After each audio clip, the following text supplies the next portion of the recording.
Good afternoon, everyone. Very happy to have you all here. We are still having folks trickle into the webinar, but we want to go ahead and get started. Just want to make sure that we are here together and also being able to stick to our schedule here.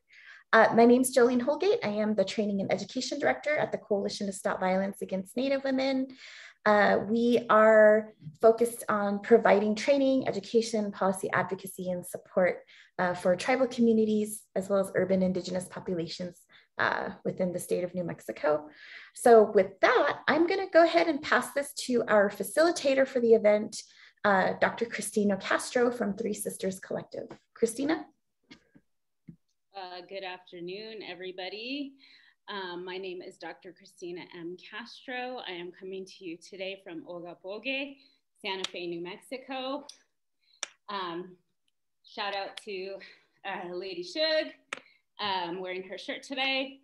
And I am Jemez Pueblo, Taos Pueblo, Chicana, Achaman, Opata, several Native tribes, and just want to wish everybody a great day. I'm going to screen share briefly. Sorry, I was just running around. I'm also leaving town today. And before we get started, I want to screen share a little graphic I've been working on. Let me take a deep breath. Okay, hopefully everybody can see it. Can somebody just give me a nod if we're good? Or a yes if we're good. I can't hear anybody. I'm assuming we're good. Can I get just an affirmation on that, please?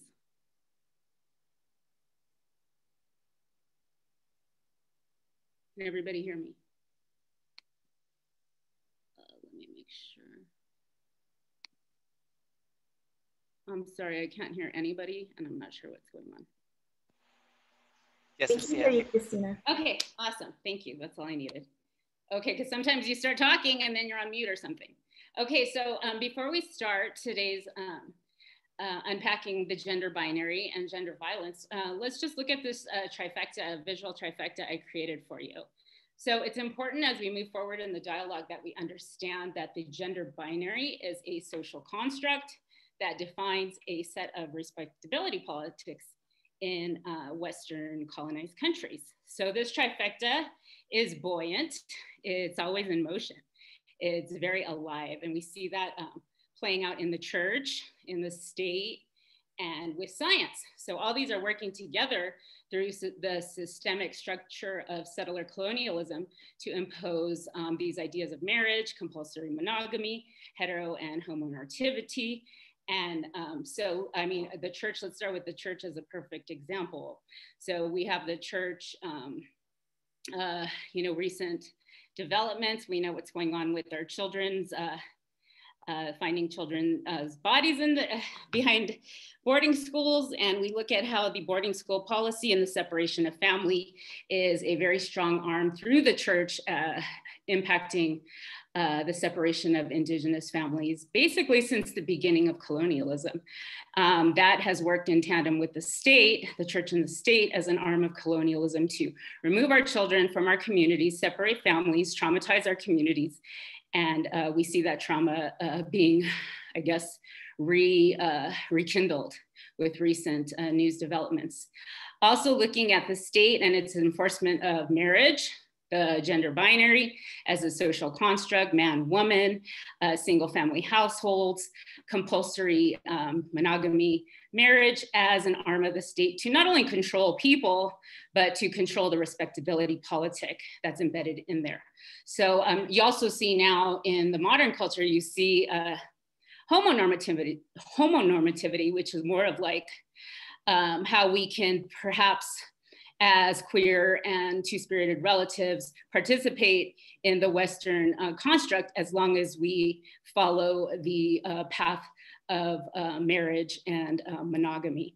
Dr. Kim Tallbear talks a lot about this. She's a scholar I really admire. She's Dakota, and her name is Dr. Kim Tallbear. So she spends a lot of time as a scholar kind of breaking down colonialism, but from a relational perspective and how our relations have been dismantled through the church, through the state, and finally through the institution of science, right? So that gets into ideas of like eugenics. Spanish really love to classify people according to their mixed-blooded status. You see that happening a lot in the Americas with the establishment of hierarchy according to how the top being white supremacy. And you see that still playing out in New Mexico with Spanish culture and people who glom on this idea of Spanish culture. So looking at this trifecta as we move forward through the conversation, I want you to think and maybe even cite some examples in the chat of how you see the church, the state, and the science working together to systematically basically dehumanize Indigenous people to this day. And so I don't want to take too much time, but I also thought that it was interesting to think about how these buoyant structures are arms of colonialism and have been working together to disenfranchise our communities basically since the beginning of colonialism in the Americas. So I'm going to stop sharing, come back to me. And before we move forward, I would like to introduce that we will be having a graphic recorder, illustrator, Silent James, who will be joining us to create a live visual component of today's workshop. And they will be taking notes of some of the things being expressed throughout today's workshops and will provide a beautiful illustration at the end. So without further ado, I'm going to go ahead and pass the mic to our first speaker, who I believe is Kim Smith, coming out of Dinétah, the Diné Nation, an amazing woman, amazing person, an activist. I don't know, I should be clear on the pronouns. I don't know how they self-identify, but I believe that they can introduce themselves. So without further ado, Kim Smith, thank you for joining us.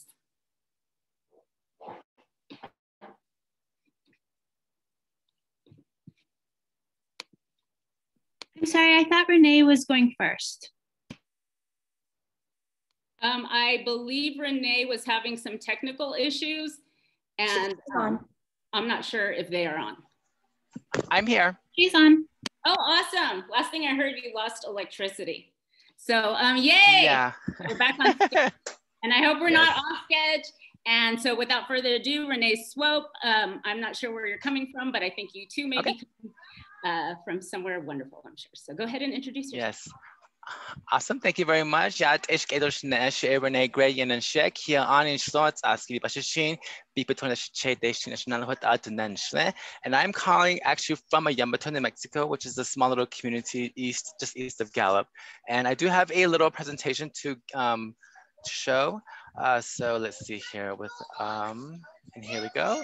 And oops, wrong one. Is that the right one? That is the wrong one. Let's see here. Oops. Nope, that's not the right. My bad. Here we go. And there we go. It's the wrong one. Oh my gosh, what's the one? Sorry. And I believe it's this one here, I think. No, that's not the one. Why is it showing the wrong one? Sorry. Let me see here. I have a bunch of windows open. Let's see here. This one I want. Okay, so oops. I know I'm well aware with Zoom, so I know how to work it. My apologies. Let's see. Hopefully this is the right one. The right one, right? Yes. Good. I believe. Do you just see the regular, just the slide itself? Yes. And not the presenter slides? Because it should just be the presentation itself. Okay. So, anyways, further note. So, I come with experiences that have definitely been a common experience for most trans people of color.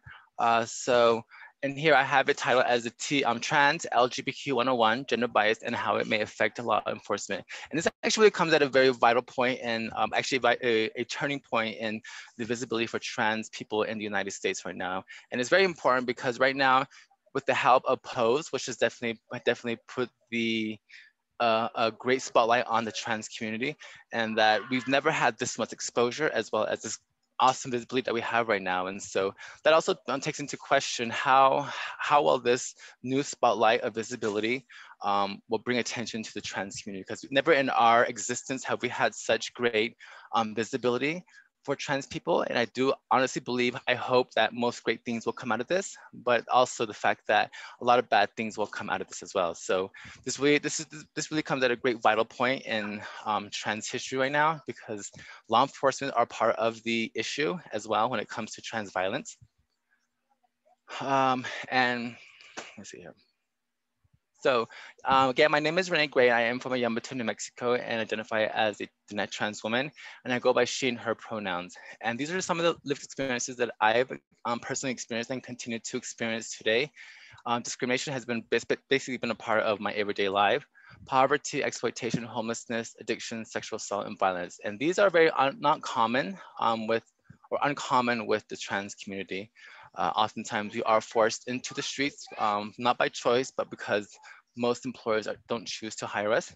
And so with that, we are exposed to great danger, exploitation, poverty. We're trying to make ends meet. We're in a great survival mode, constant discrimination, and definitely violence goes hand in hand with being homeless as well and unsheltered. So that's just who I am. And moving forward. And so this is something that I would like to convey as well, because most resources that are available to the trans community oftentimes are the same people that push us away. Again, we are a community that is often underlooked and underserved. And so with my job here as an independent consultant, I try to change those mindsets of people who are stuck in their old ways of thinking, oh, there's only men and women alone.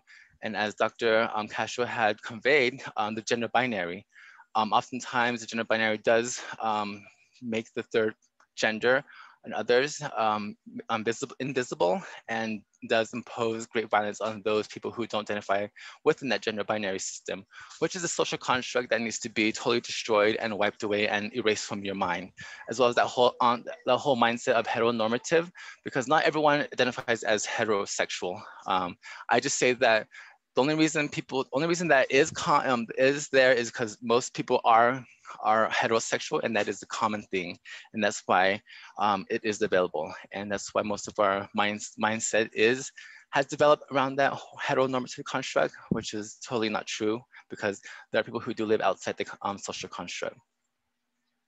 And background. So according to the Bureau of Justice Statistics and CDC, sexual assault and domestic violence are crimes that disproportionately impact women, girls, and lesbian, gay, bisexual, and transgender. With that said, transgender data was only recently started gathering data since with New Mexico here, actually Department of Health started gathering data in 2013. And so this really shows you how far back some people are in our society, as well as in collecting data for trans people. So again, New Mexico Department of Health was the first one to start collecting data on trans people instead of putting us under other, which really definitely loses the whole idea of collecting data for a particular population. And the numbers here. So in 2015, a great survey was conducted. Actually, so going back to 2010, the first survey that was completed for trans people was called Injustice at Every Turn, which really portrayed the actual idea or the actual experiences of trans people across a wide range of categories. So really, and again, in the society that we live in right now, we definitely rely on data. And so this Injustice at Every Turn had 66,450 respondents. And really that particular survey, or that survey actually brought to light what was both patently obvious and far too often dismissed from the human rights agenda. Basically, so everything that all the questions that it answered, basically, as trans people, we were basically, the numbers there were very pervasive, that it was really not something that we're like, oh my gosh, this is happening. But in reality, it was more just to bring light to the actual facts that we do live in a very horrible life as trans people. And so in 2015, again, the second survey took place, and it had 28,000 correspondents. And so really, it takes a look at a lot more respondents, but also we're able to, that same survey actually was able to collaborate or to take part the Native American experience. And so according to that, it states that 47% of transgender people are sexually assaulted at some point in their lifetime. And then going down, 65% of those people of color have been sexually assaulted in their lifetime. So really 65% of Native Americans who identify as trans have been sexually assaulted once in their lifetime. And so really when you look at that, when you think about that, it's are they reporting these to the police officers? And if not, why? So that's the numbers there. And then going forward, you do have your bisexual women, 48%, and then bisexual women are rape survivors experienced their rape between the ages of 11 and 17. Again, are they reporting those assaults? Domestic violence occurs in the LGBT community at higher or similar rates as the general population. But oftentimes police officers don't see that as a relationship between two men and two women. So that's where the gender bias does happen, is because these men who are officers who are in the field reporting or responding to these incidences believe that they're in this mindset of heteronormative, where they believe that a relationship is only available between a man and a woman, a marriage is between only a man and a woman. And the whole idea of that in itself also misconstrues who can be a victim and who can be the perpetrator. And so again here, so psychologically, violence can be an equally devastating form of abuse. And we all know this already. And if we're in the field of domestic violence or sexual assault and we do the work, we know this already. And the fact that gender plays a significant role in perceiving and reporting instances of domestic violence, many people gender the violence in LGBTQ community relationship. Again, so in fact, like say, for example, you see two very, very buff men, and we think, okay, so who's the woman and who's the man? Basically, this is what it's saying. And so basically, when we see violence, we always expect that you have the bigger person who's the perpetrator to a smaller person who can obviously be taking control and obviously can be the submissive one. And so, oops. So that's what that's saying. So we basically gender the violence that happens within the LGBT community, and oftentimes we're unable to determine who is the perpetrator and who is the victim. And so again, so that's the issue with a lot of police officers who are responding to instances where two men or two women are involved in a domestic violence, even sexual assault as well. So to improve the response by police officers, most officers oftentimes act on stereotypes about why women or LGBT individuals are sexually assaulted. Again, this goes back to women are dressed in miniskirts and basically they're asking for it. And again, about how a victim or DV or sexual assault should look like or behave. It's the whole idea that, again, you have a perpetrator who is oftentimes a bigger person versus a victim who is oftentimes much more smaller. And so this is the whole concept of these officers who are responding to incidents, because they think this is what they are going to see. And so when they get to a place where you have two big brawling men, like who can be the perpetrator and who is the victim again. And so by eliminating gender biases, these could be the possibility of what could happen. Preventing future victimization, can deter repeat abuse, foster victim responses. Victims more likely to report future incidents. And so in my time in my lived experiences, I don't think I've ever called the police. I've never turned to the police, but they were also the ones who actually would perpetrate me when I was on the streets. They oftentimes become dates. So really this whole idea that the officers are the ones who protect and serve, which really I believe is just a total lie. They definitely hide behind their shield, and they use that to their advantage. So that's my idea. So again, my idea is if I was ever in any kind of mishap or anything, I would not call the police. I don't believe in them. I just don't know.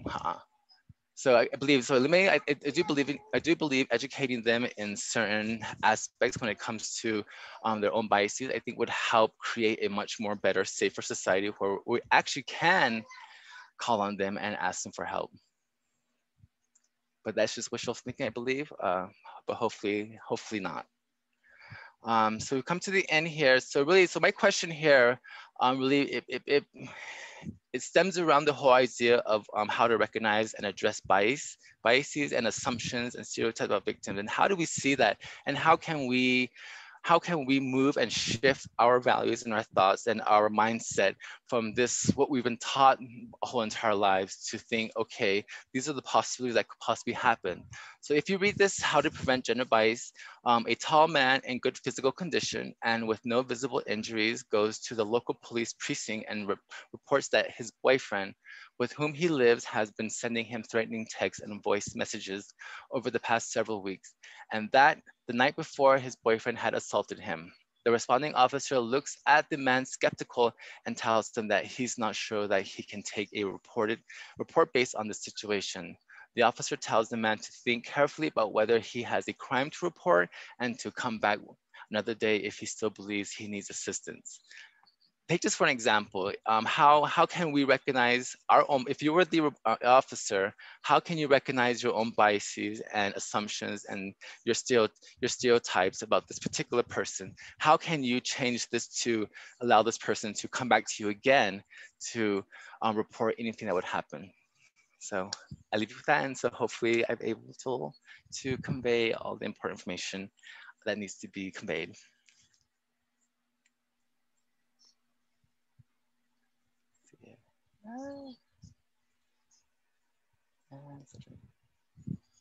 All righty, thank you, Renee. You're welcome.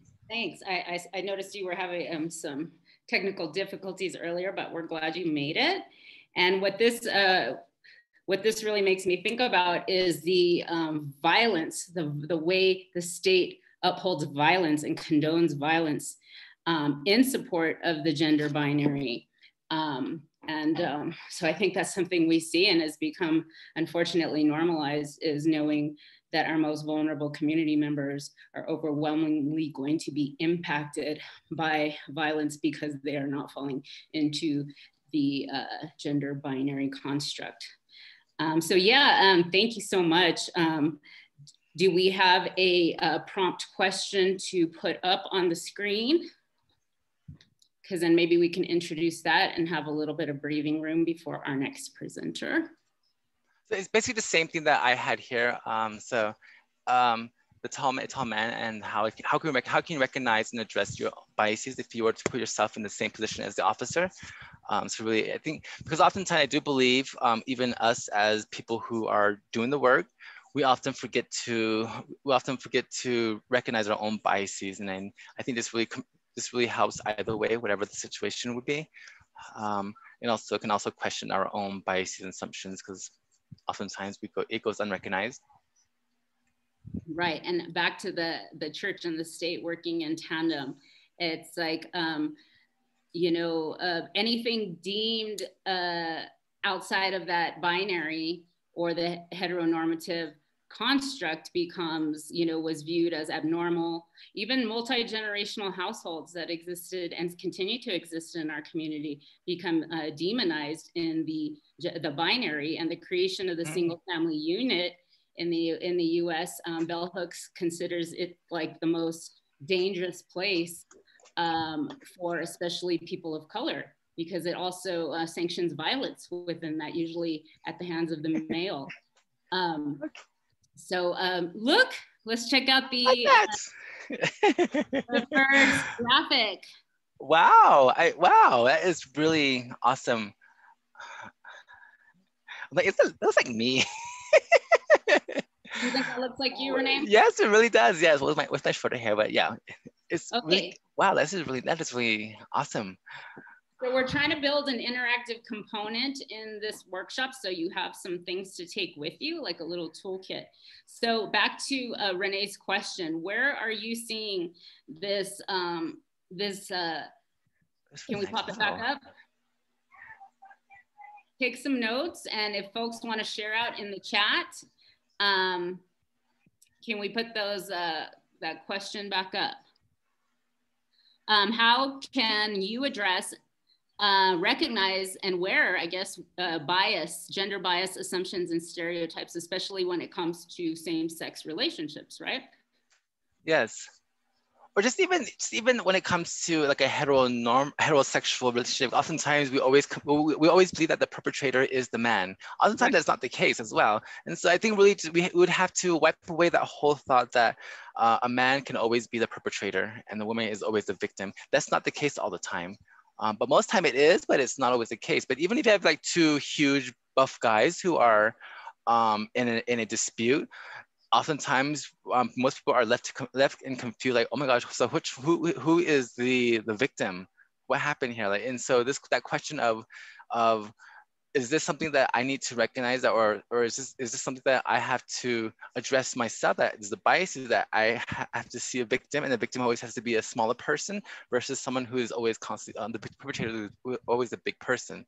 And so take for instance two big Raleigh guys, like who like that in itself would definitely have you thinking, so which one is the victim? Which one is the perpetrator? Because you really can't tell.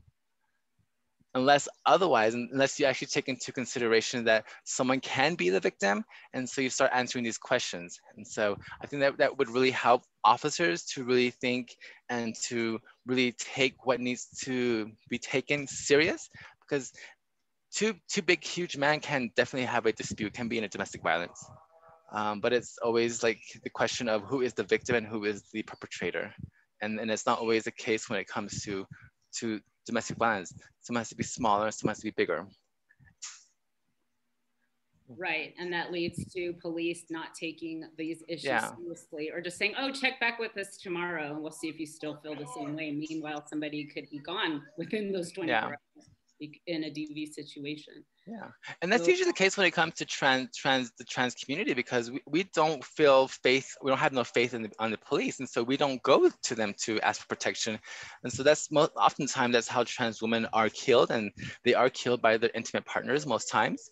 And so for us to go reach out to an officer, we don't do that, because we've already had these bad experiences with officers. And so just some examples. So looking into the chat, we have some comments coming up. I can go ahead and read them.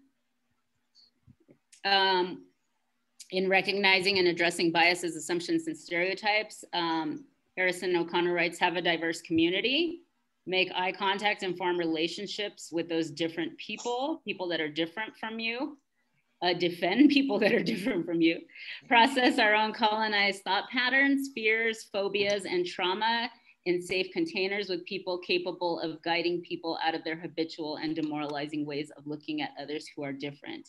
Heal that way.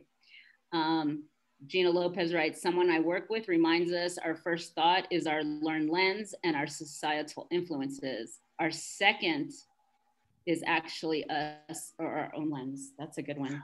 I like that one. That requires a lot of self-critical analysis of our own assumptions and behaviors, right? Yeah, think before you act, kind of. That whole idea, think before you act. Oh my gosh. I mean, at our age, we're still unlearning those ingrained. Oh yeah. Christina? Right. Yes. Okay, so we did drop the prompt into the chat. While folks have a chance to write, we'll go ahead and highlight Silent James' graphic recording, and we'll give some time to folks to do their writing. We would love for folks to take out your notepad or your journal, and feel free to answer the prompt that's in the chat box. Ryder, if we could also drop that prompt into the Facebook Live comment box as well. Also, we build in this little journaling prompts and writing exercises so that if you need to do a little bit of self-care, or, you know, bio break or snack break, go ahead and feel free to step away as needed.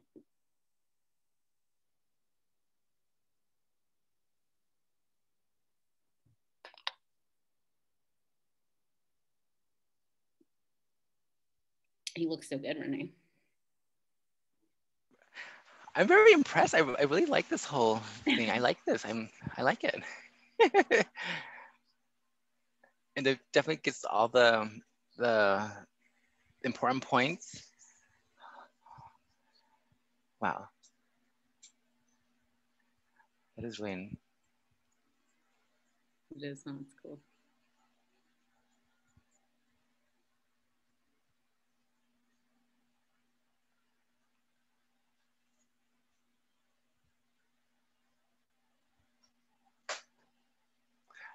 Something I forgot to mention was that oftentimes when it comes to policy changes, for example, the police department, if they were to so choose to have a policy change when it comes to gender bias, I think it'd be very important to have maybe women, women with lived experiences, as well as trans people, men and women, non-binary people, to also be at the table as well, so they can have this whole. Because oftentimes most organizations do make these policy changes without the voices or experiences of trans people or non-binary people, and so they oftentimes is also under assumption. So I think really having that that involved trans people, non-binary people at the table to create these policy changes is very important as well. We have another comment from Elisa Marina Alvarado. She hears from Muwekma Olone Homeland, and they write to prepare for possibility and bias by local police, find out if there are trans officers on the force, do they receive training, and have they taken public stands calling for end to violence against women and LGBTQ and two-spirited relatives? Yes. Unfortunately, as we know, the police system enforces white supremacy.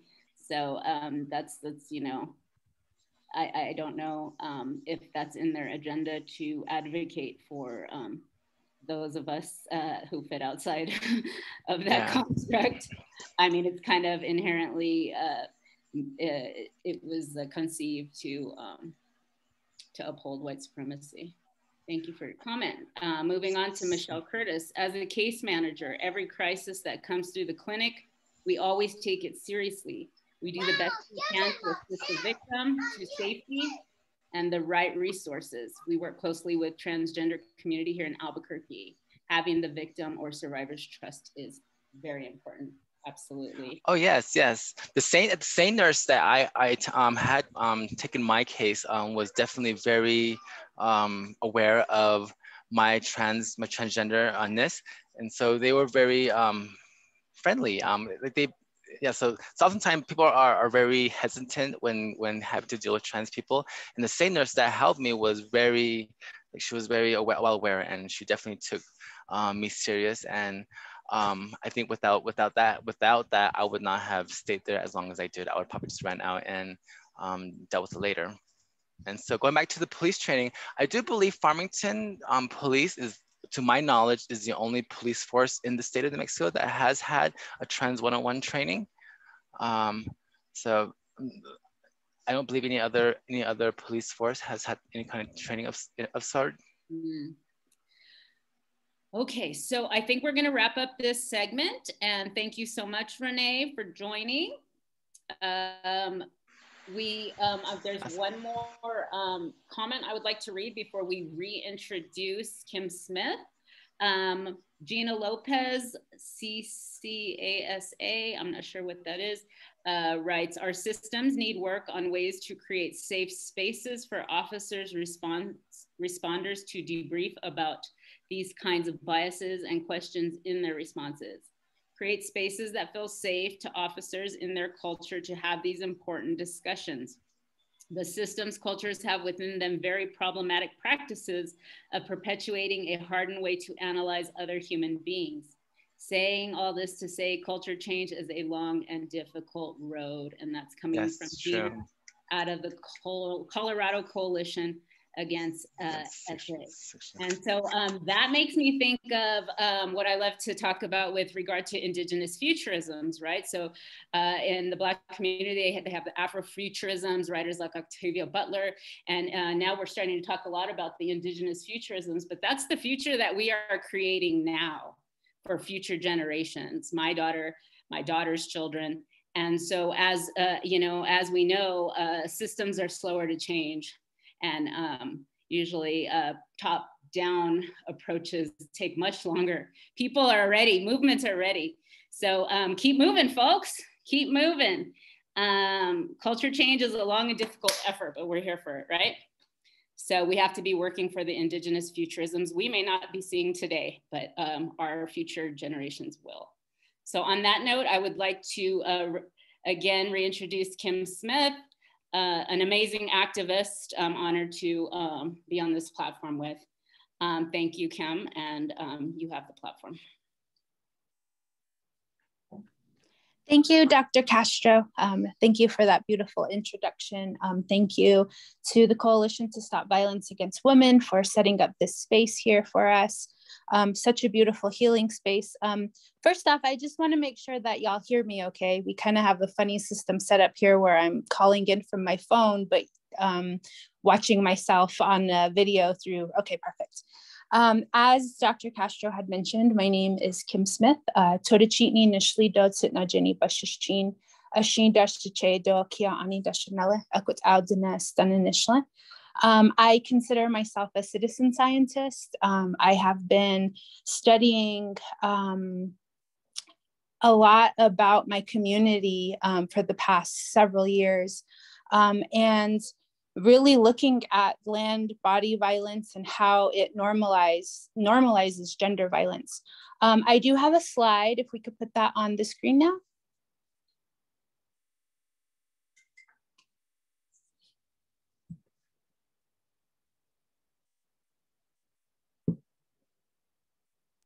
So what I will be, oh, sorry about that. Can y'all change it to where it goes full screen? Thank you. Okay, so land body violence and how it normalizes gender violence. I have really been examining my connection to the land. I do a lot of work around policy, around environmental injustices, and really looking at climate change from a Dine perspective on the ground, and learning about the history of how our community has perpetuated that system. And so the project that we are working on now is critically looking at our backyards, you know, really looking at how that connection to the land is fractured. And there's a lot of ways that we see that. And so I want to just go through a brief history of our people and kind of how we got to that point. Next slide, please.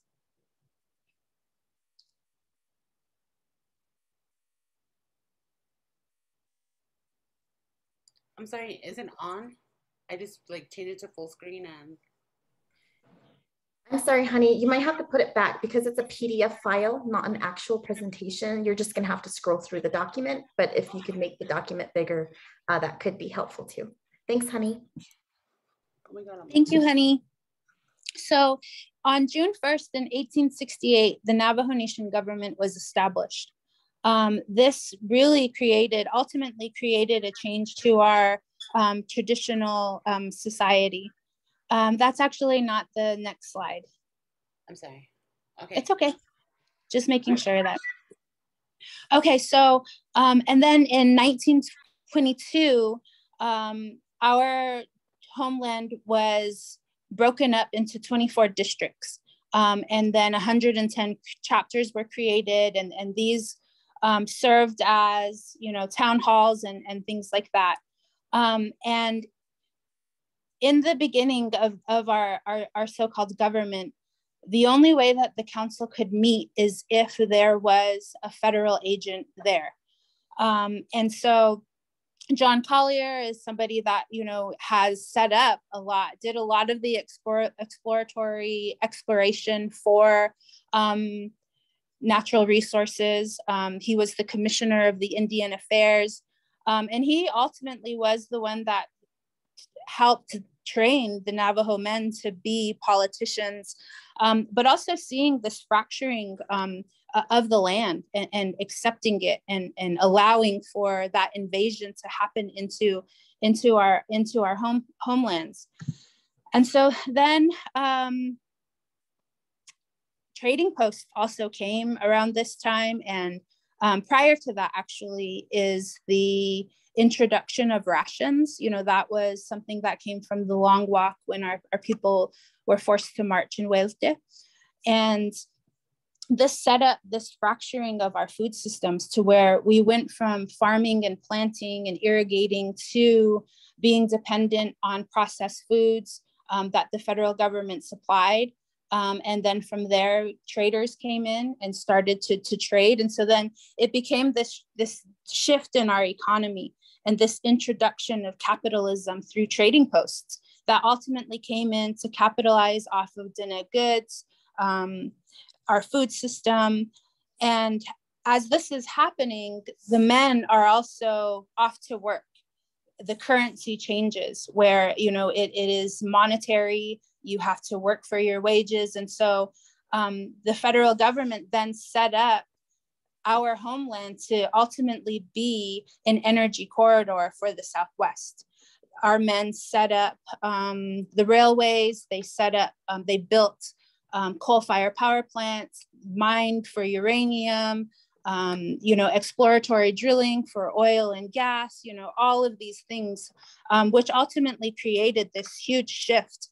And it really disconnected our relationship to the land, especially if you're thinking about the waste that has come from, you know, going to the store. You know, these days, everything's like one-time use and things like that. But, you know, there's a lot of waste that then was introduced into our communities in the form of tin, glass, silver. We shifted to from a nomadic tribe to really, or a nomadic nation, into more domesticated. You know, our housing structures also started to change. And when the men went off to work, it was the women then that started to tend to the farming and the planting and the gathering, on top of every other, you know, raising the children, upholding the matrilineal society. And ultimately the women were the ones at home continuing to move forward.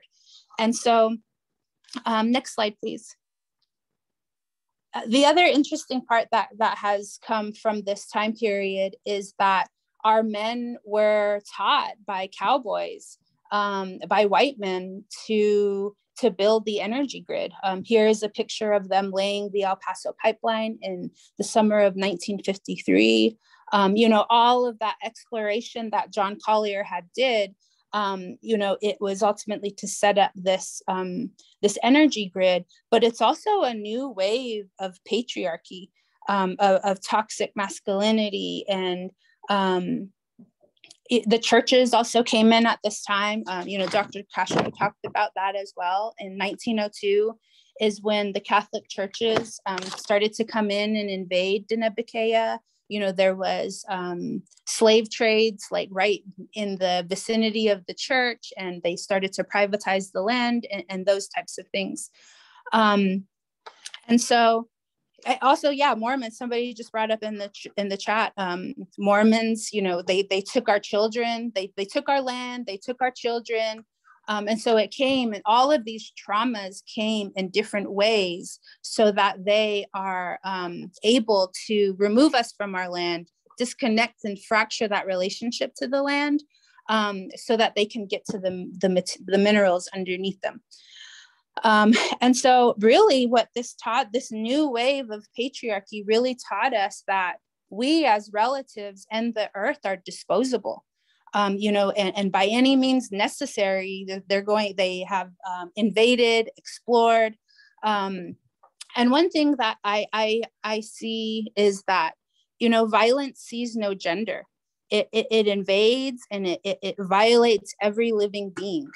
And so it's this brutal assimilation process that we have endured through the mining of our minerals, the toxification that comes from that. And as Dine people, these elements are Dian Dine, they are our holy people. And so that when I talk about that fracturing or that disconnecting, that's what I'm talking about. You know, we're allowing for the rape of our land. And so the violence on the land has ultimately been learned behavior by imperialists, by white men. And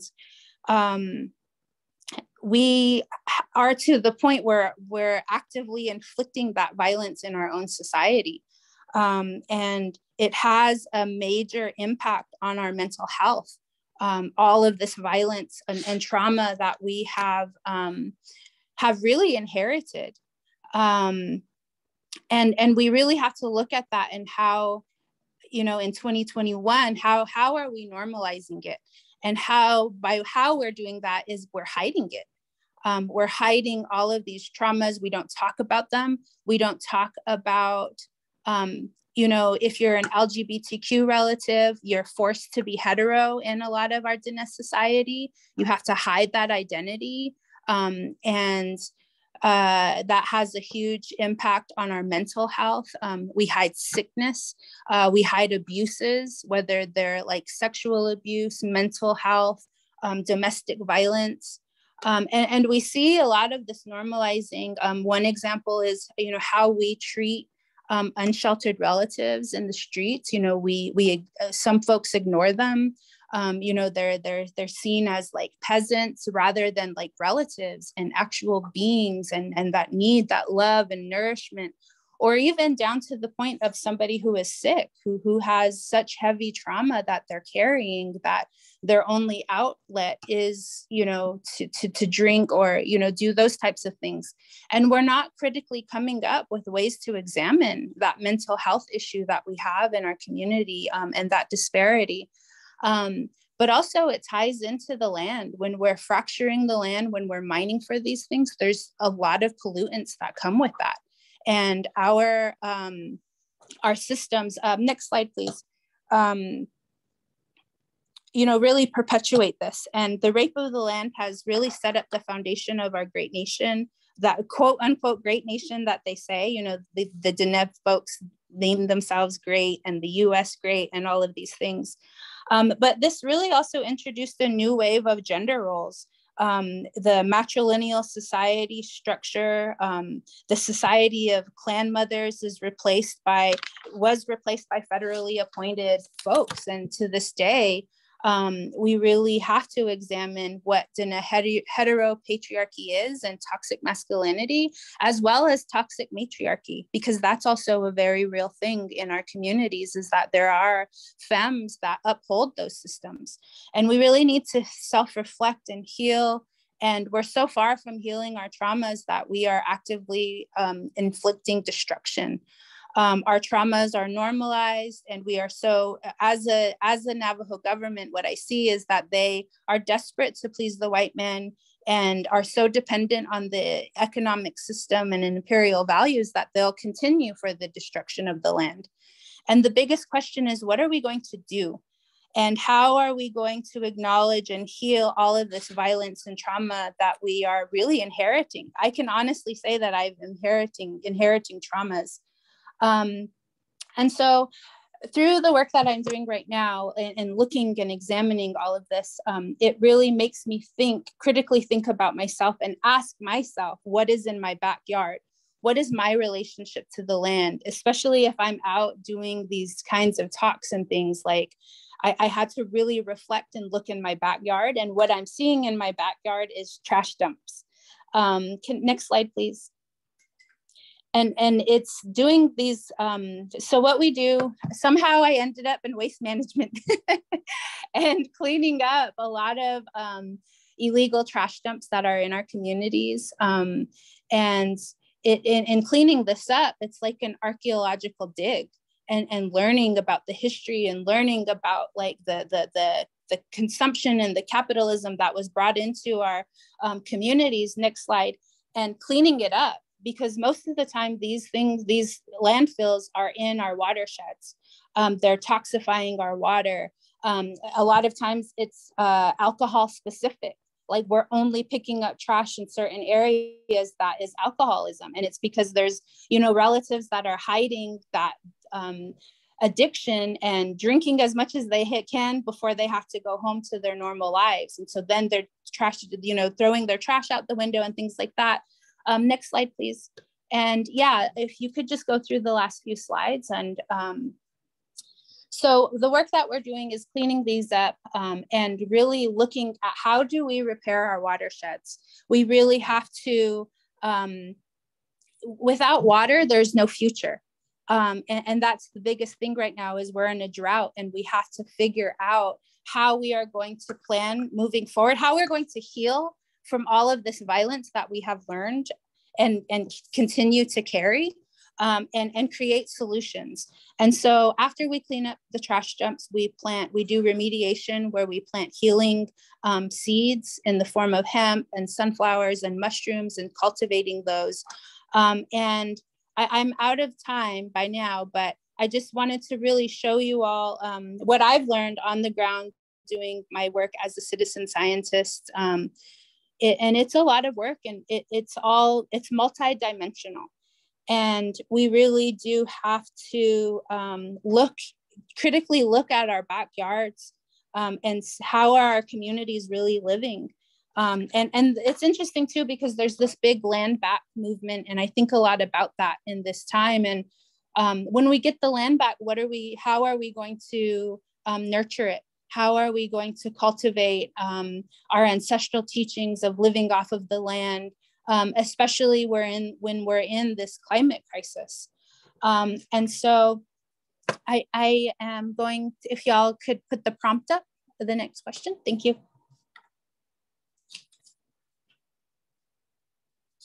I'm just trying to find it in my notes.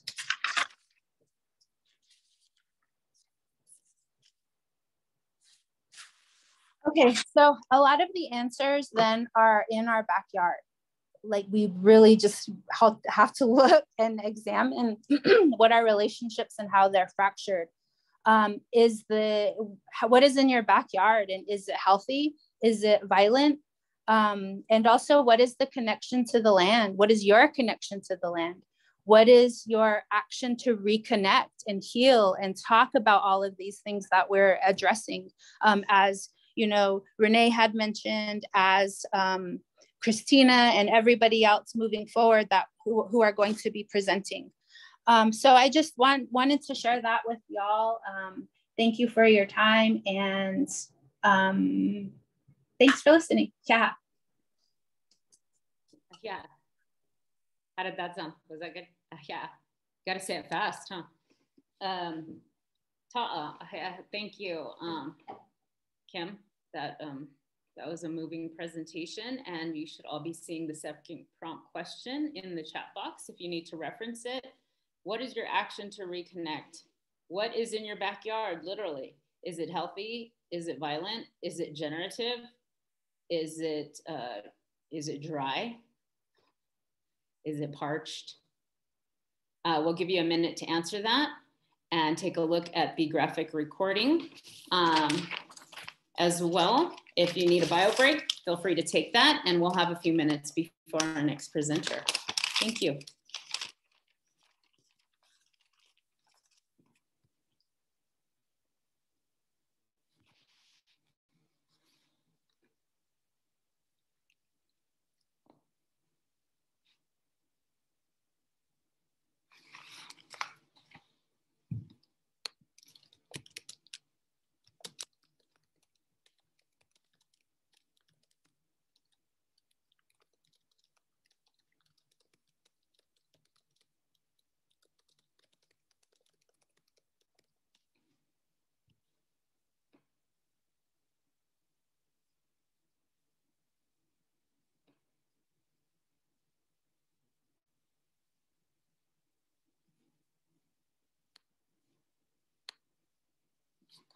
Yes.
Ashke. Ashke. Alrighty.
All right, are we ready to get started?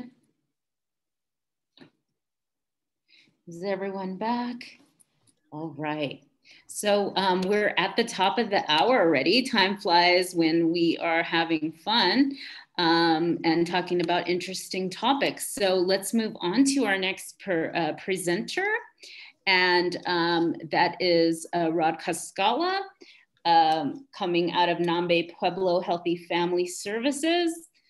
Good afternoon, Mr. Cascala. You have the platform. Again,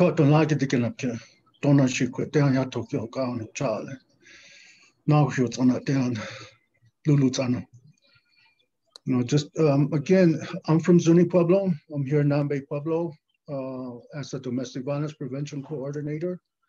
Been been in this work since about 1996. The introduction, even our own introductions, you know, it's about the, Mr. yes. Pascala, is there a way for you to turn on your video? Oh, there you are. Okay. Yeah. Oh, you were off for a second. Thank you. So you can start all over again then. No, we heard you. We just didn't, for a second, we couldn't see you. So just pick up where you left off. You're great. Thank you. Okay. So the introductions, like, again, as Indigenous people, we're all matrilineal. I mean, from the time beginning. My introduction, again, many of us introduce ourselves as clans, and from our matrilineal side, which again is a Badger clan, and my father's side, Sun clan. And so many of us introduce ourselves because, with this duality. And we understand this duality as Indigenous people, you know. And throughout time, just to take a look at where have we learned a lot of these, again, these terms we talk about, domestic violence, gender-based violence, all these things, alcoholism, just everything that's destructive in what we've experienced throughout time, you know. And in history, it's taken a look at. I mean, as Indigenous people, we're struggling to gain this again. Have a hard term with English words, but you know, a lot of the closest things that we can come across is sacredness. You know, what is sacred? And so when we take a look at history itself, all the things that's been talked about, and I really appreciate again just diversity of everybody presenting and talking about again gender violence in many aspects. As Indigenous people, you know, we didn't look at it in that way.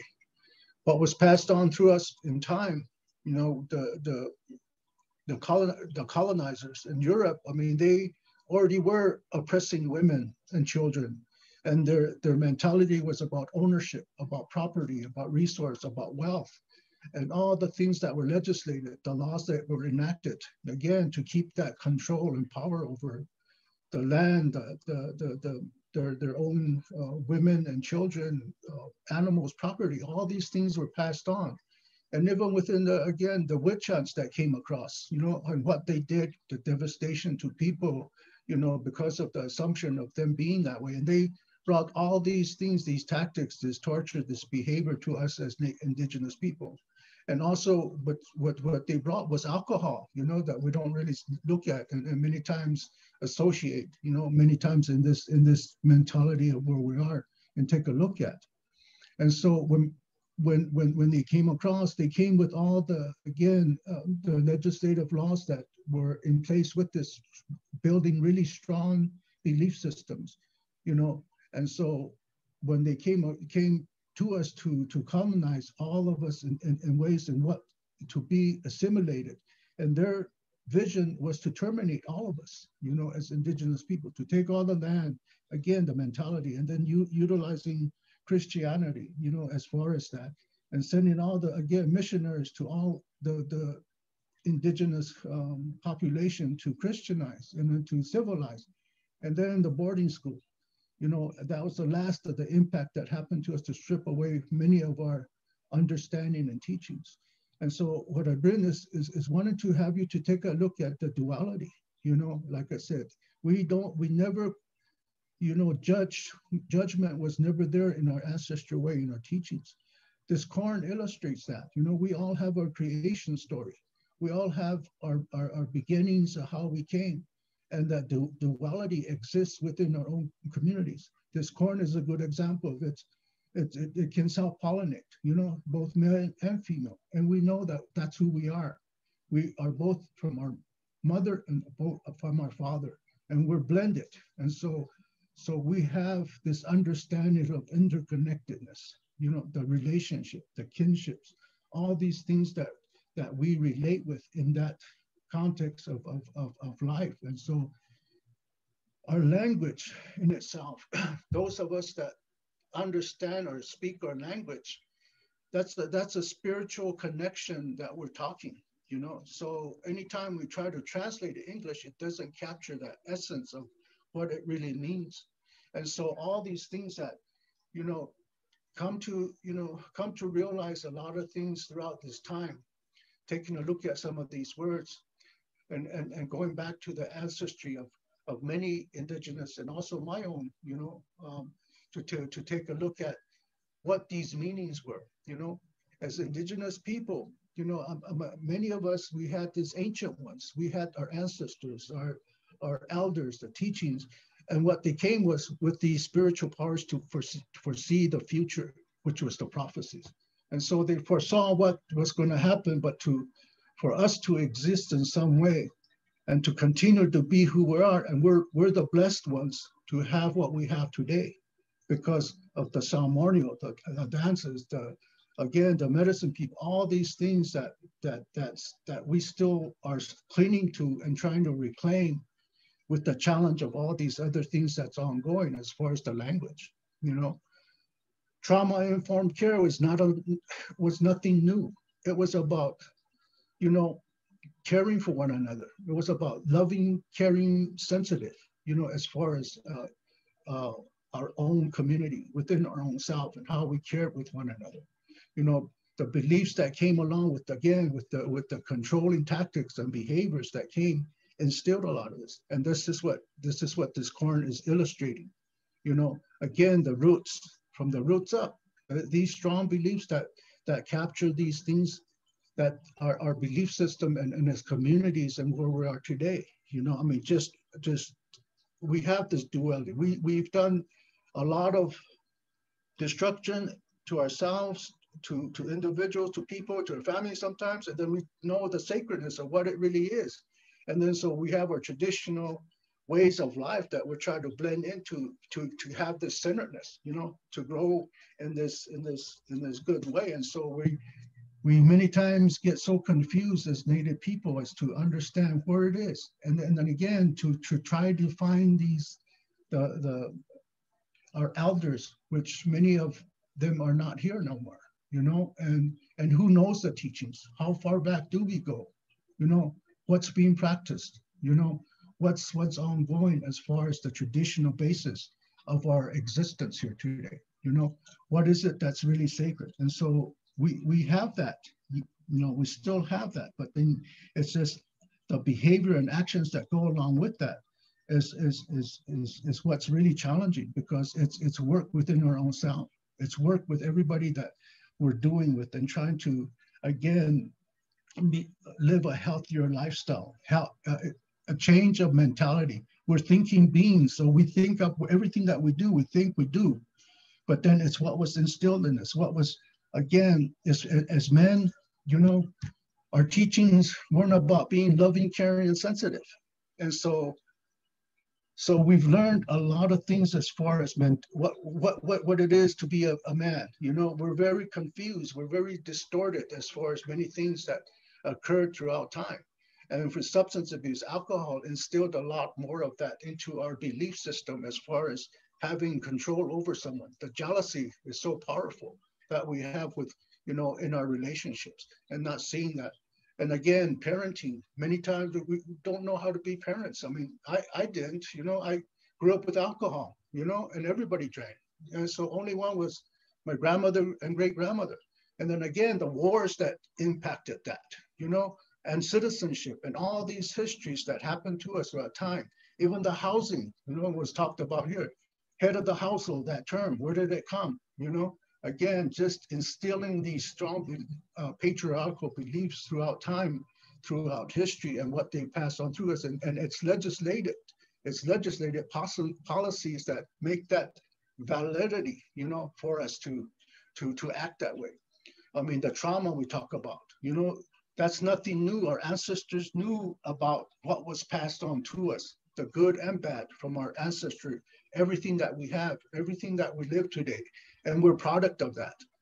And, you know, scientists even validate that now, and it's called DNA. That's what's carried on throughout our time of life with our ancestry and who we are today.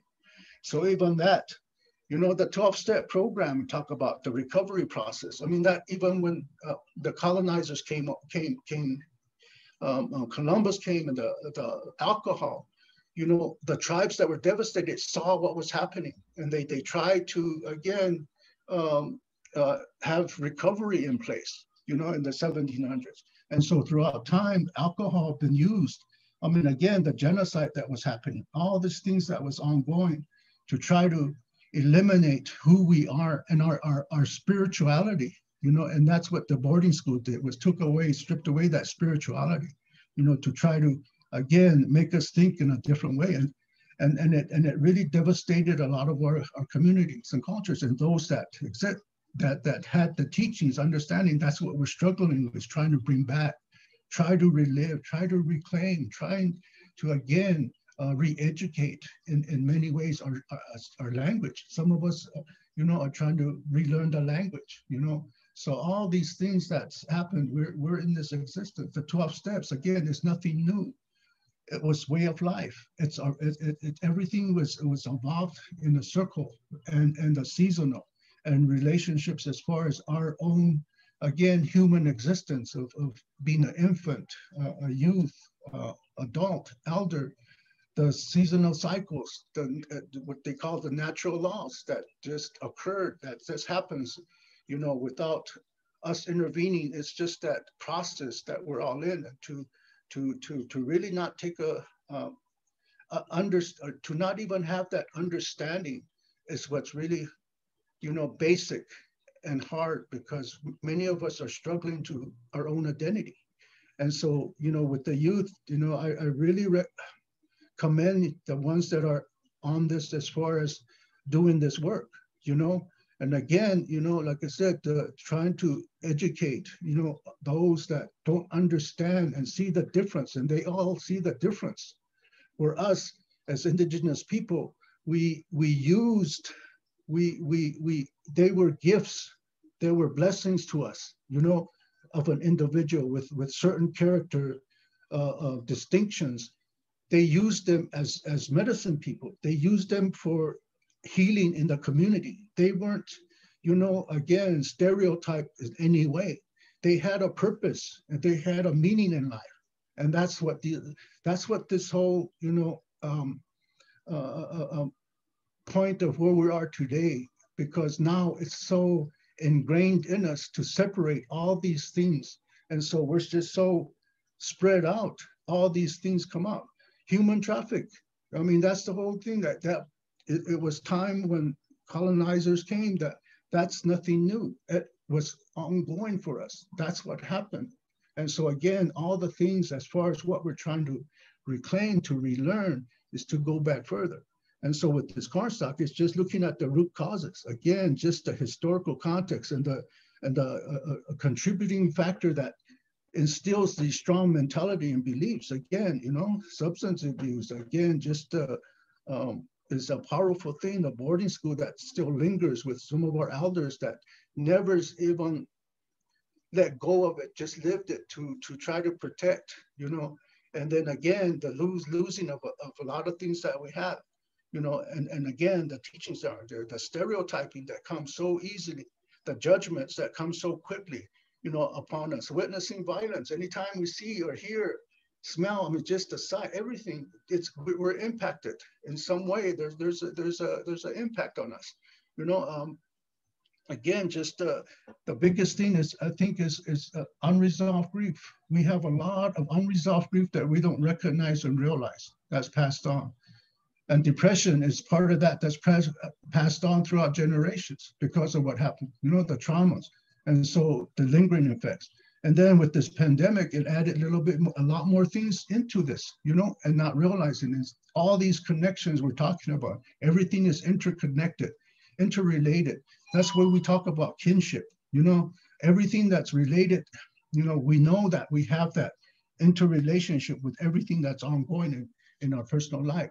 And then the behaviors that come up, you know, again, just the judgment, just the criticism of others with, you know, again, the mentality of sexism, you know, rape, fear, I mean, just ritual abuse, all these things that we use judgment on. But then on the other side, it's like we have this sacred way of life. We still have it within ourselves. You know, it's like I said, ancestries are within.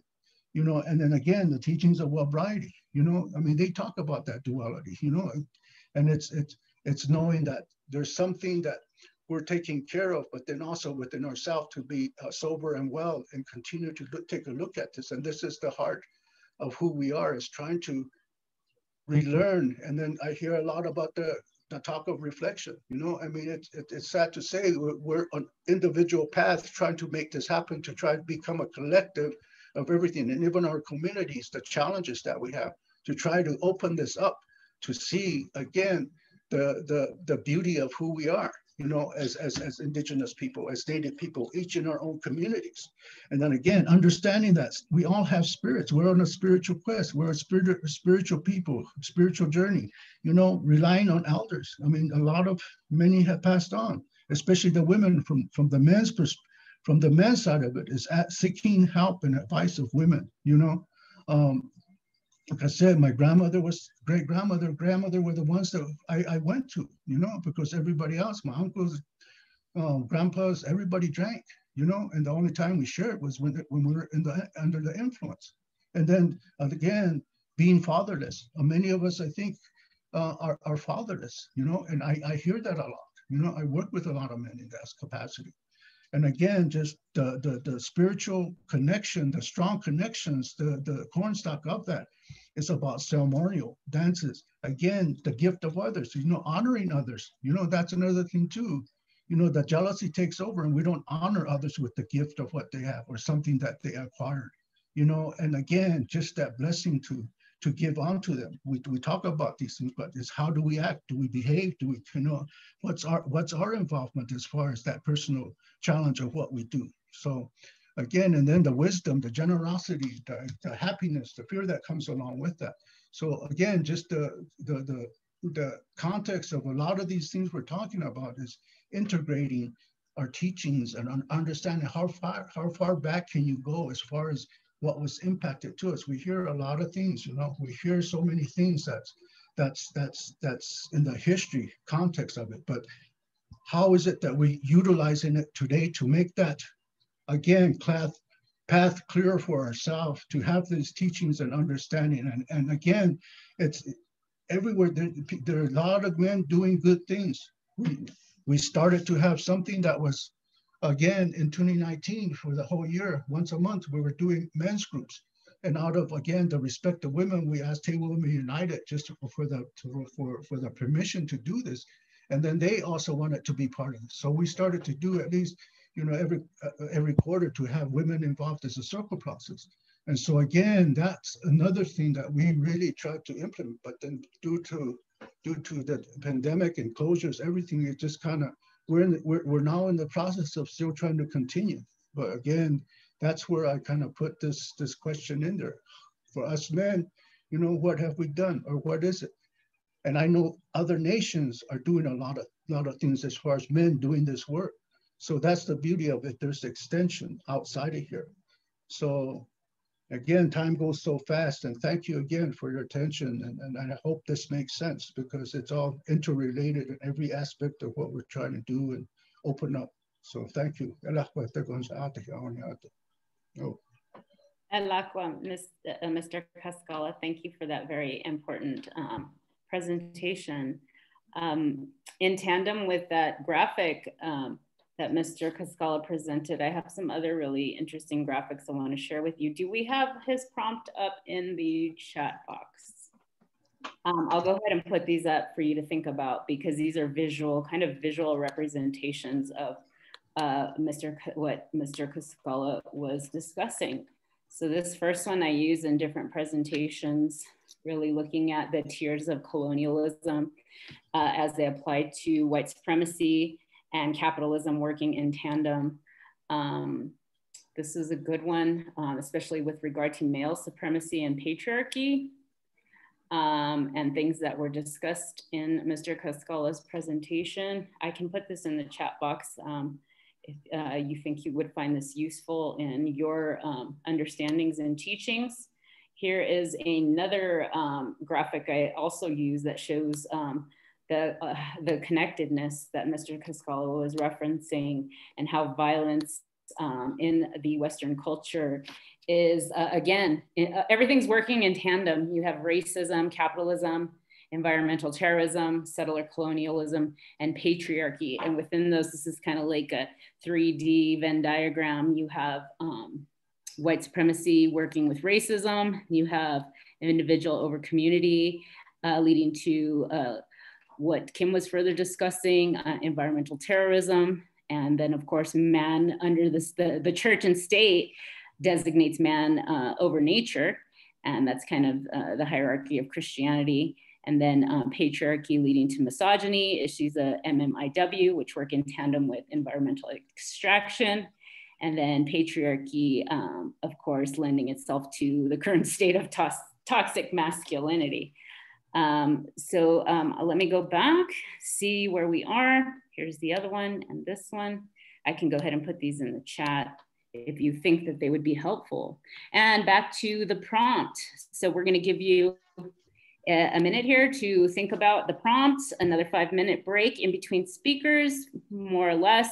How have men been involved in the past and or present to address and educate on this issue of gender-based violence? And I think that's really timely because those of us who work in the MMIW movement, MMIW GT2S, are always talking about how come we as Indigenous women are being tasked to solve the problem of MMIW when we are the most impacted by MMIW. And so really starting to reframe the narrative as not our, as a woman's problem or even an LGBTQ trans two-spirited problem, but the dominant culture and the toxic patriarchy. How do we shift even the way we're discussing it to hold men accountable? So thank you, Mr. Cascala. So let's take some time to consider that question. How have men been involved in the past and or in present to address and be educated on the issue of gender-based violence? And we'll have about 5 minutes. If we want to throw some music in, I can always pop up those prompts, those visual prompts again if they were helpful. Let's see if I can share the screen. I'm getting a whiteboard.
Christina, I think we're ready for our next presentation.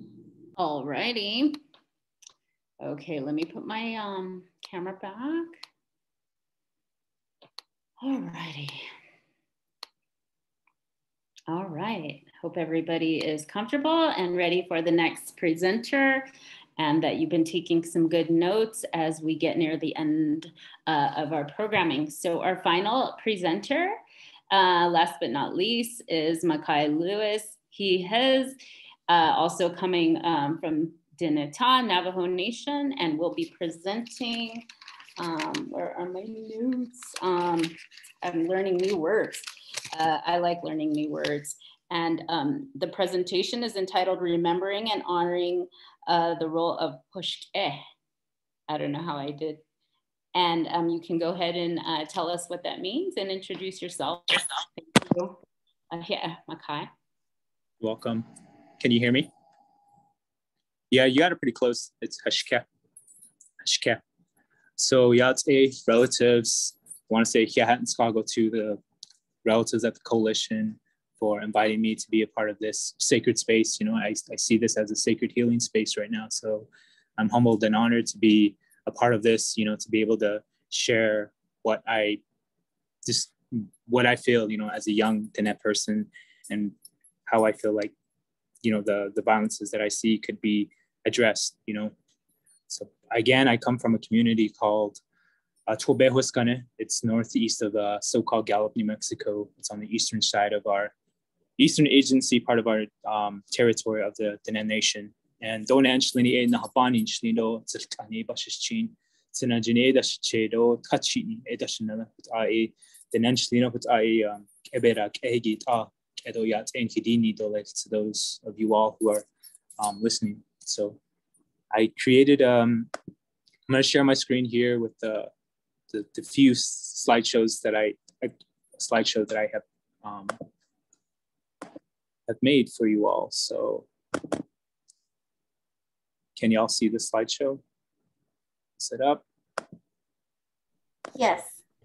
Okay, so y'all got my name. So this image is not my image. You know, it's to a Diné artist, Tyrell Deschitney, and it really, I wanted to share that image and put the title under there because it embodies like remembering and honoring the roles of Hashke. You know, it's depicting an image of rites of passage ceremony for Diné men when they do run, you know, during their days of the rites of passage ceremony. So I just thought it was a beautiful image, and it was just like, wow, you know, so I wanted to share that with you all. And I am with Nihik Eba Mutual Aid. I'm one of the founders and organizers, co-organizers with my partner. And, you know, we do a lot of the mutual aid projects on the Diné Bikeya, on the Navajo Nation. And our mutual aid does a lot, you know, from redistributing of resources and supplies and food to the relatives in need, and also to supporting unsheltered relatives in the streets. And right now we're doing a lot of remediation and restoration projects. So yeah. Oh, and we also do a lot of health impact assessments, environmental work. So next slide. So back to what you were saying, Christina, is Hashke. You know, what is Hashke? And I will get to it in a bit, but I was really trying to think when I was asked to be invited to be a part of this circle, you know, this gathering. It's like rewriting our story, you know, and shifting accountability to address gender-based violence. I was like really trying to figure out, you know, what can I bring to this circle? You know, how can I show up, and what can I share to spark some inspiration and some motivation to the relatives here. So, and it made me rethink back to years ago when I started to do my own healing and my own decolonization process and my own healing process, you know, and I'm still in that process, and really was deeply reflecting about, you know, the whole theme of this gathering. And it brought me back to when I started to get involved with a father's circle, actually a men's circle. and it's an Indigenous men's coalition. And how they word it is experiences that shape behaviors, beliefs, and violence against woman relatives. So it's a group of these uncles and grandfathers, which I didn't know exist, but I was humbled and honored to be asked to be a part of them. And, and then went out there, and I just got to sit down and learn from all these uncles and grandfathers and brothers and whatnot, fathers, stepfathers who are doing the work to within their communities and villages on how they are addressing, violence against women, and how they are addressing ways to stop these violences, and how they are educating about these ways. And I was the only youngest person there. All of these uncles and grandfathers were like way ahead of me, but the whole time as I was listening and getting each of their stories, listening to them, and figuring out what their backgrounds are and what nations do they come from, and also, as a young person too, I was just wanting to sit back and listen first. It's just like, that's just the nature of me, is like just to listen and take it all in. And when it came to me, I was the last one to present. And I really reflected in what all of these men were sharing, and we had men from the Pacific Northwest to the East Coast, all the way down to here in Arizona, so-called Arizona, and throughout, and some from Canada too, who were really talking about their programs and their work.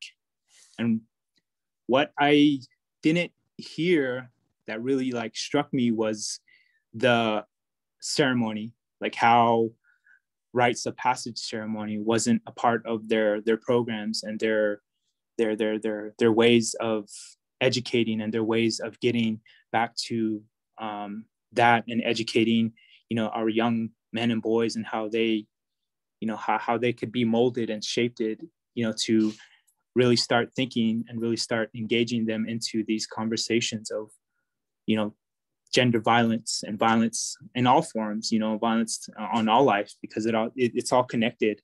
And I brought that up, and I had told them that, like asked them, like, what are there any traditions within y'all's backgrounds to that address these, violences, with the rites of passage ceremony? And none of them really had a clue. So we started talking about a lot of things on how we could incorporate, how they could incorporate, more rites of passage ceremonies, and including this discussion of violence against women. And they were just, what also struck me too was they only like targeted violence against women, but I also brought up, like violence against women is just one part, but what about our LGBTQ relatives? What about our non-binary relatives? What about our trans relatives? What about our gay, lesbian, and so forth relatives? What about them?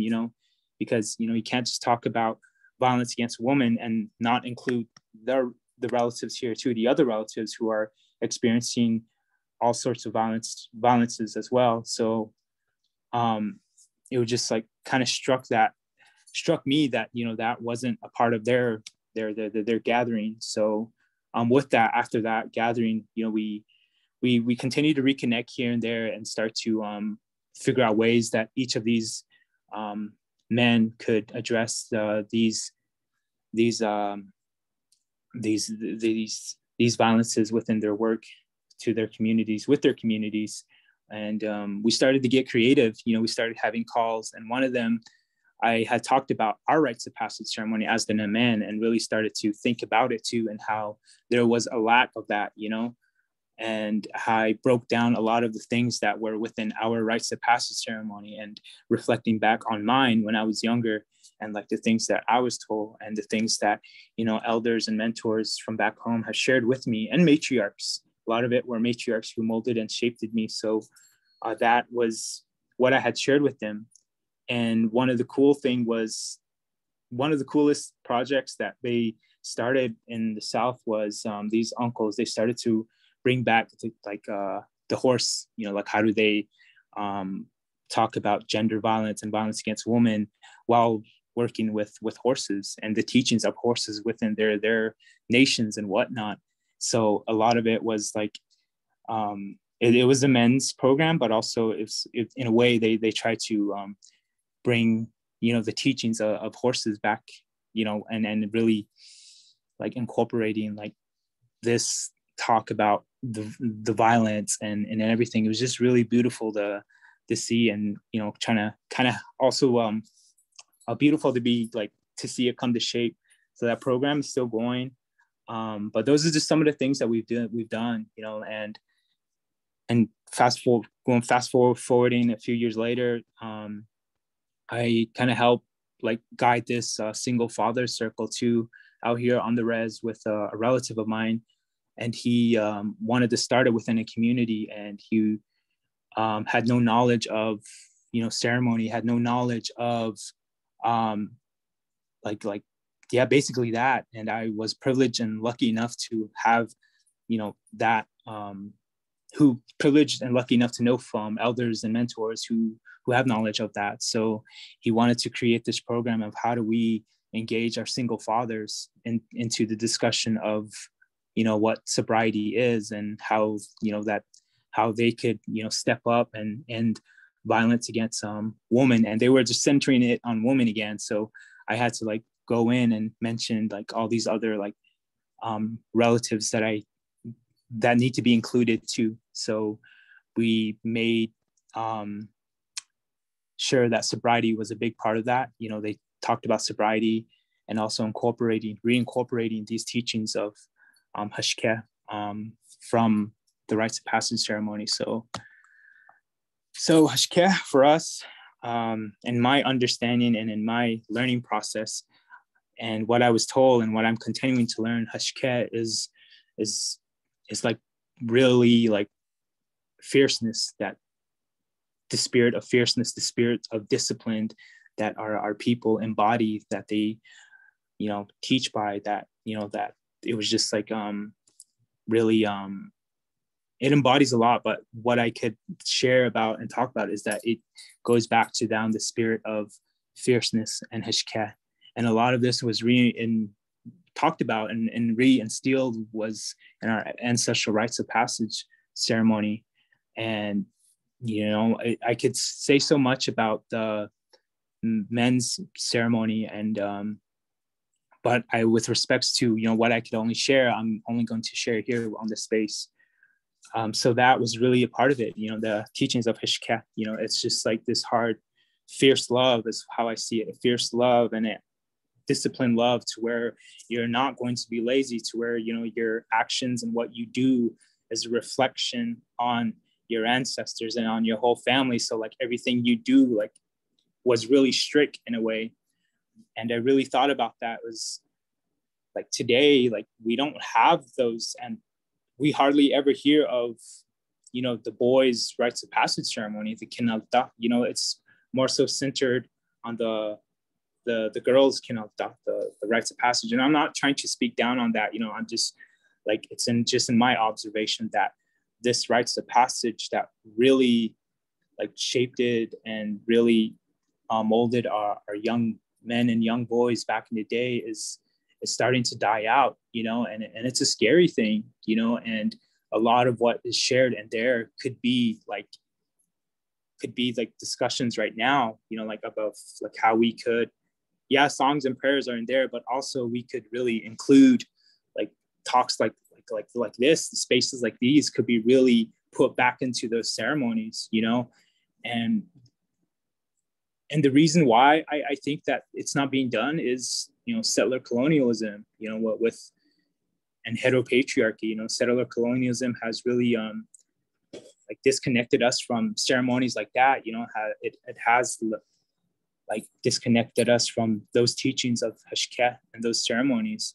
And I was having a discussion with an elder once, and he was saying that, you know, the reason why there's a lot of violence is, and it was all in Dinek Echiko Yahagna. It's like the reason why there's a lot of violence among our nation, specifically towards, you know, our women, is because, you know, he brought up this, was like, we don't have those rites of passage ceremony for our men anymore. And he really broke it down, and he was like, it was an attack on by the church and, you know, the settlers. It was really an attack on that, you know, to really disrupt our relationship that we once had with our woman. And, you know, from that, it rooted and linked out towards our relationship to, you know, the earth and itself and the land and, you know, the deities, the female, feminine deities that, you know, that is really talked about within the ceremony. And he really broke it down in the neck echigo, and it was just like really clicking within me because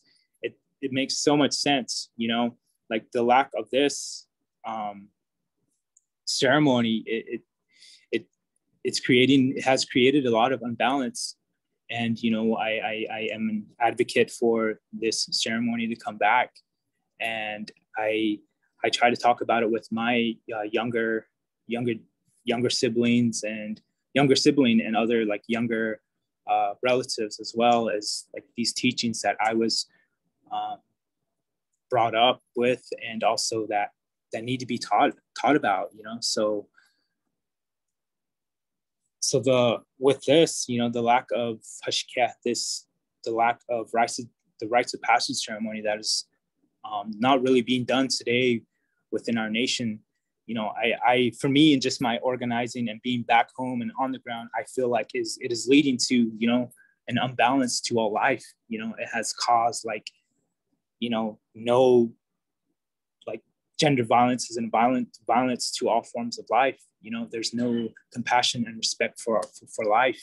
And it also, like, without this teaching of fierce and discipline, you know, it reinforces like the heteropatriarchy, the cowboy culture and the rape culture and the patriotism that is, you know, that is plaguing our nation, you know.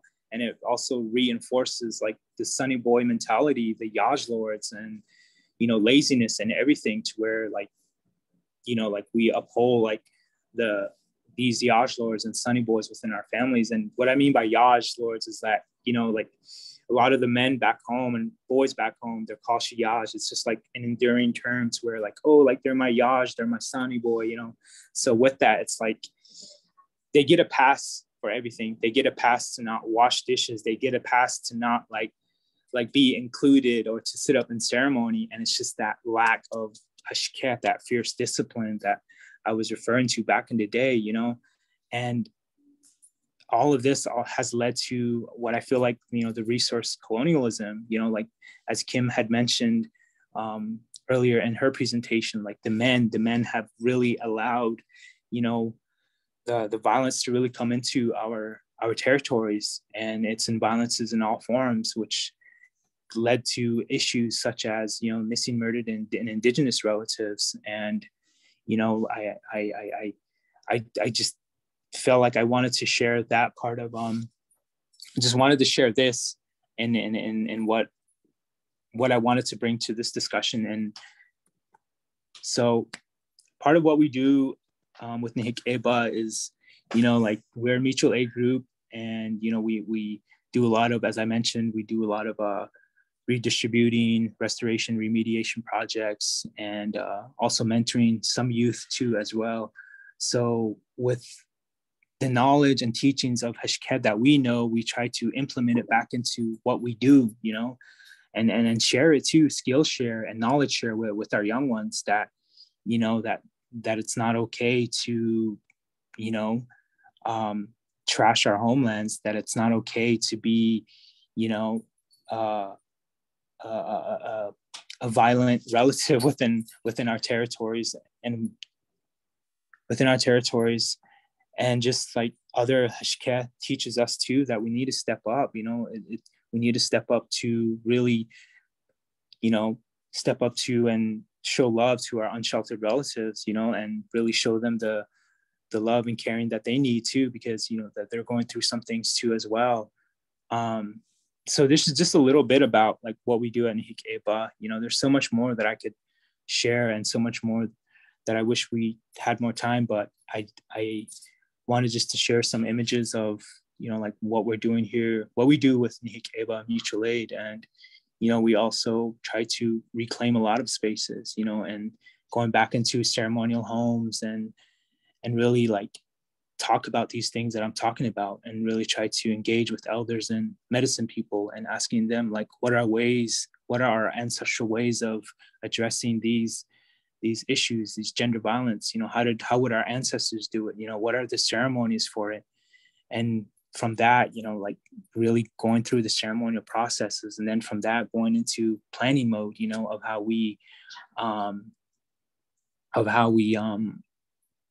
create these solutions to heal our land and heal our people too, and heal our younger generations. So I know my time is coming to an end, but I wish we had more time on this. And some of the questions that I want to ask you all is like, you know, are there ancestral traditions within your tribal nation that address gender violence, you know, and are they being passed down? Because I know within our rites of passage ceremony, you know, it's not really being shared, and it's sad and it's frustrating and it's a scary thing, because it's leading more and more violences, and it's creating more and more of an unbalanced world within our nation. You know, I'm only speaking to the Dina Nation, so I encourage y'all to, if you have young relatives, you know, to really like get back in there and ask questions and have them do these ceremonies and start to reclaim those spaces and really talk about these types of issues within those ceremonies and those spaces.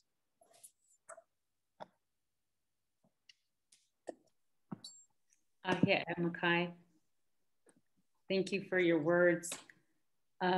We have the prompt in the chat box if you would like to review it and take a few minutes to think about the question being posed. Are there ancestral traditions within your tribal nation that you know of that address gender violence? Are they being passed down? And obviously we know, because of residential schools and separation of families as a arm and tool of colonialism, we have many tribes have lost our connection. Our kids were in boarding schools. Our grandmas and grandpas were in boarding schools. Our great grandparents were in boarding schools when these rites of passage ceremonies were taking place. So really just taking that cultural context into consideration and not beating ourselves up for the ceremonies we were not privy to as colonized peoples, but also looking at, hey, maybe we can recreate those, and they may not be in the exact same way that 2, 3, 4 generations were practicing, but maybe this is a good time to consider how we can revive some of those practices in effort to set our youth on a good path for their adulthood journey. So let's take a minute to just reflect on Makai's words and jot down some thoughts you may have, and a quick bio break. And we are going to resume shortly at, we'll give you a few minutes, and we're all going to come back together and wrap it up. Thank you. Ta'a. And again, much gratitude to our visual note keeper for the beautiful drawings as this presentation has flowed. I think the drawings really bring the discussion to life. So thank you very much. I'm looking for Silent James. There we go. Thank you, Silent James. These are beautiful.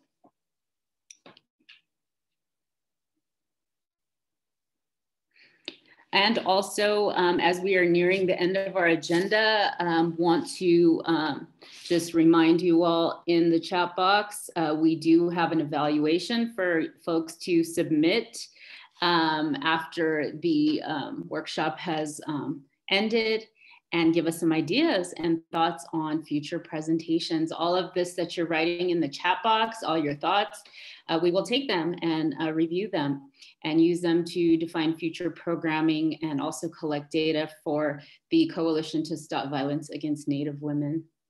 Thank you. Thank you. There's the evaluation link in the chat box. So a few more minutes and we will be wrapping up the agenda. Thank you.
Alrighty, thank you all for sticking with us up until this point.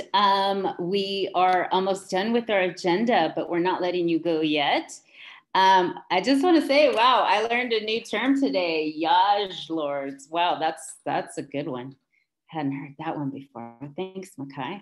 But as we wrap it up, we want to leave you with the final prompt, and you may have some answers now, or you can think about them and submit them to us later, or drop them in the chat box.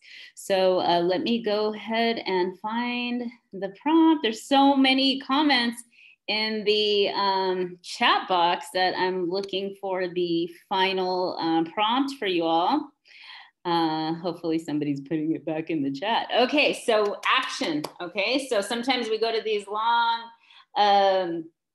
webinars and workshops, and then it's over and you're like, well, hey, what do I have to take home? So we really wanted you to have some tools in your toolbox or an action item that you can take with you and respond to.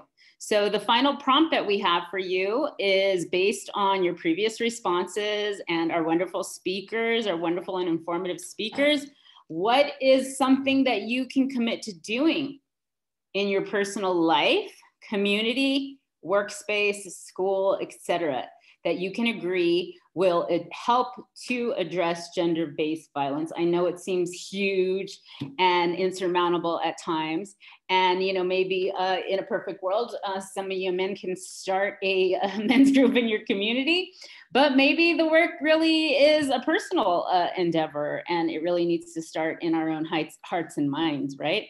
And unlearning what we have been, what has been, you know, forced in our brains over several generations. How do we start to unlearn? And what are some personal commitments that we can make as we move forward and working towards the future that we want to create for our communities? Okay, so we can't change the past. We know what's happened. Obviously the news is quite stirring and re-traumatizing, but we can't get stuck in that space. Okay, we can't change the things that have happened in the past and get pulled into that. We have to really stay the course as a Native people and really stay the course, right? Present, future. What are we doing now to create the change and those thriving, beloved communities that we all want to see for our future generations? So go ahead and see if you can jot down some ideas. If you would like to put your action plan for yourself or your community in the chat box. If you have any ideas, please feel free to share.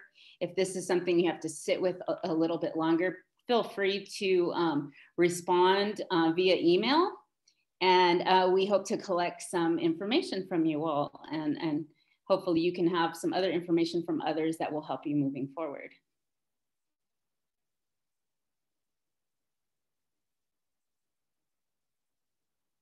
Oh, hi, Beaver.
guess that's our exit cue.